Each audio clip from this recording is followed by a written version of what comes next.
নবীর একটা উট ছিল, বাহন নাম কাসওয়া। কাসওয়ারে কেউ খাওয়াইতে পারে না, পানিও দিতে পারে না। কাসওয়া শুধু কাঁদে, চোখ বে বে বে বে পানি পড়ে। আরে কাসওয়ার ভাষা যদি সাহাবীরা জানতো, সাহাবীদের কলিজা ফেটে যাইতো।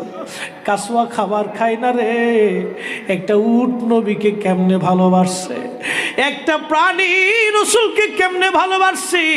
কাসওয়ার খাওয়া নাই, পানি নাই, কান্না করে, শুধু কান্দে, শুধু কান্দে, শুধু কান্দে। কেউ তারে খাওয়াইতে পারে না, কেউ তারে পানি দিতে পারে না, কেউ তার ভাষা বুঝে না, কেউ তার কষ্ট বুঝে না। কিছুদিন পরে কাসওয়া নবীর বিরহ বেদনা সহ্য করতে না পেরে একটা কুয়ার মধ্যে ঝাঁপিয়ে পড়ে কাসওয়া আল্লাহর নবীর দরবারে চলে যা। একটা প্রাণীর নবীর প্রতি ভালোবাসা, ভালোবাসা, ভালোবাসা, ভালোবাসা, ভালোবাসা। এই জন্য নবী বলে গেছে, এই কাসওয়া আল্লাহর জান্নাতে আমার সাথে চলে যাবে।